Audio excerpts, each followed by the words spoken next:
people in the West, in Britain, believe, insofar as they think about Israel at all, and a very large number don't think about Israel at all, but insofar as they think about it and they kind of take a side, the elites, they will take the Palestinian side because they believe, in the lie that's been told for the last half century, that the indigenous people of the land of Israel were the Palestinian Muslims. Along came the Jews after the Holocaust.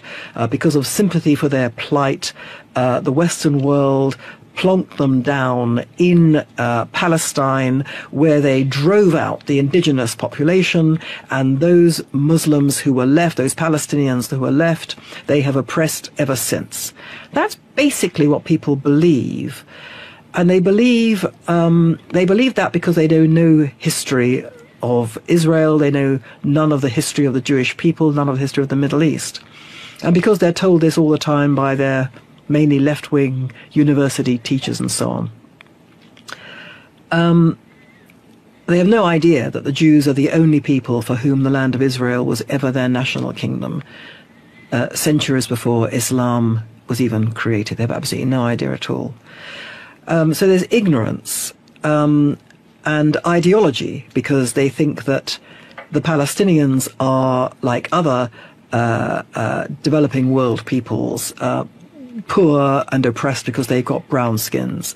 They think Israel is a white-skinned population and is therefore, it must be white because it's Western and it's an adjunct of America. If you tell them that the majority of Israelis are brown or black-skinned, like me, well, I'm not black-skinned, but they can't process this.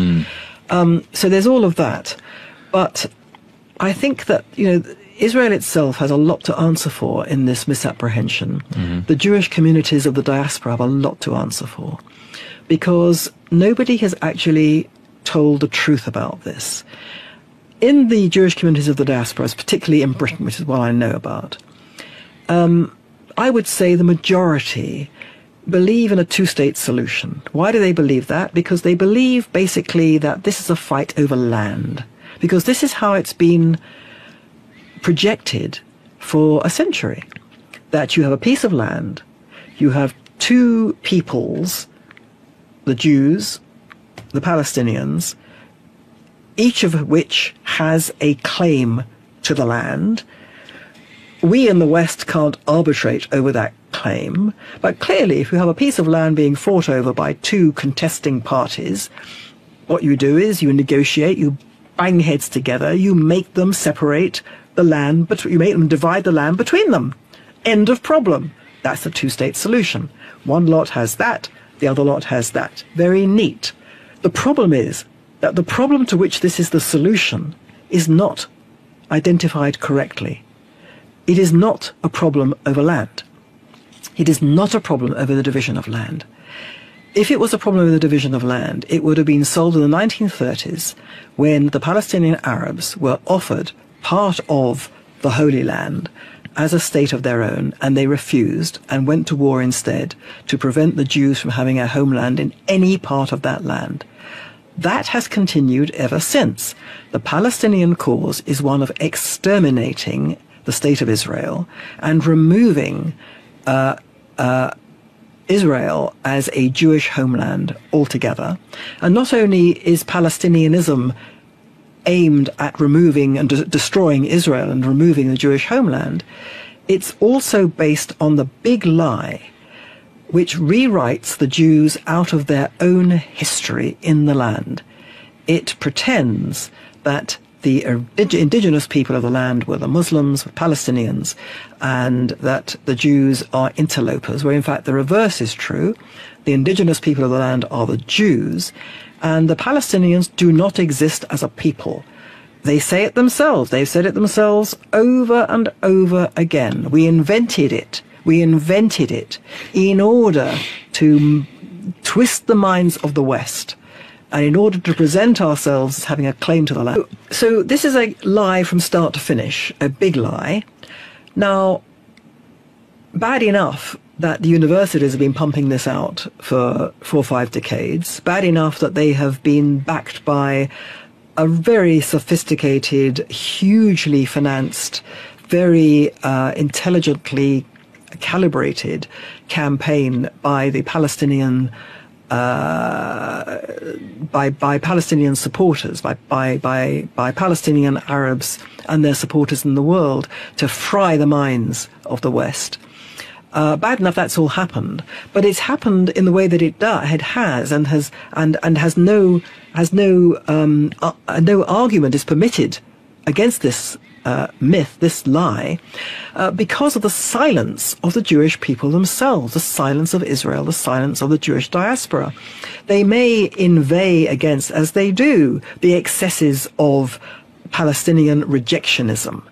They may say, at most, Israel will say, they don't want to state of their own, they want to destroy us. Absolutely correct. But what Israel doesn't say, and what the Jewish community doesn't say, is that this is not a fight over land. This is an Islamic-inspired holy war against the Jewish homeland on the basis that the Jews cannot be allowed to live in their own homeland and rule themselves. It's against Islam. And that's what it actually is. And Israel doesn't say it. And Israel doesn't say the Palestinians are not actually Palestinians, that Palestinianism is a thing that was invented in order to create a myth, but that actually, if you look at what the Palestinians so-called are saying, they're not talking about a two-state solution. They're not even talking about Israel. They're talking about eradicating Jews. Here are the videos. They're all on Memory, the wonderful website that translates all these videos. They're all there. Israel virtually never uses these things. It never says to the West, your two-state solution is the answer to a problem you have yourselves misidentified, and that you are the reason this is continuing. Your support for this false cause is the reason that it continues. Nobody says that from Israel, and nobody in the Jewish community says that in Britain. Nobody. Nobody says the whole thing is based on a lie. Palestinianism is rubbish. There is no such thing as the Palestinian people. This is a lie invented to destroy us in Israel as a physical country and to remove us as Jews from our own history. It is the worst and most savage kind of cultural appropriation conceivable. That's what's going on, and it's fried all your minds. They're not saying that. So how can anyone know this? And so when you ask, how can we solve this problem of the West saying, well, the Hamas are bad, but Palestinians are good? The way through that is to say, individual Palestinians may be fine. Some of them undoubtedly just want a happy life. They are the victims of their own people. These are the ways in which they are the victims of their own people. But they've been told a lie. You're being told a lie. The lie is that the Palestinian cause is a just cause. It is an evil cause. This is why it's evil. And it is evil because it not only wants to destroy Israel, the only country in the world which is targeted for annihilation, it wants to remove the Jews from their own history. And it's evil, and you should be opposing this at source. You should, the West, not be funding these people. You should not be funding the Palestinian Authority. You should be treating them as political, diplomatic, and social pariahs. Pariahs. Instead, you're treating them as statesmen in waiting. You're treating Israel as the rogue element in this because it dares not to want to be annihilated. That's what Israel should be saying. It doesn't say any of this. It could be said, it should be said, and it's not a question of, how can you show people that there is no distinction between Hamas and other Palestinians. It's how do you show people that the Palestinian cause itself is based on a lie and is the source of intellectual and moral corruption in the West, which has knocked the West, in my view, completely off its moral compass. I think the importance of the Palestinian cause to the moral, intellectual, and cultural disintegration of the West. which is underway cannot be overestimated, because it is the quintessential example of how you no longer, as a Western society, you are no longer able to distinguish between truth and lies, victim and victimizer, and as a result, you take the side of the aggressor over the victim, and you punish the victim by upholding the lies. And this has, I think, cut a swathe through Western society and Western culture far beyond the issue of Israel and the Middle East. I think it's acted as a kind of moral cancer.